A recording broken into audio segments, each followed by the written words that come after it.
How to switch from Amazon Business to personal account. So if you want to switch from Amazon Business to personal account, then what you need to do is you just need to simply search for Amazon at first. If you have the application, you can open up your application, or you can just go with your browser.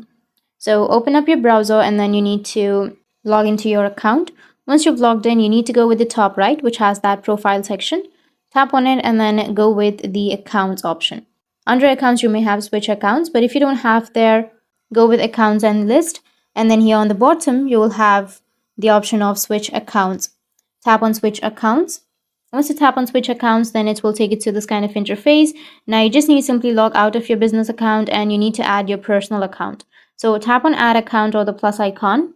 And here you need to sign into your personal account. So enter your email or your mobile number, go with continue, and then enter your password and then log in. That's how you can switch from Amazon business to personal account. And if you have any questions, feel free to comment below.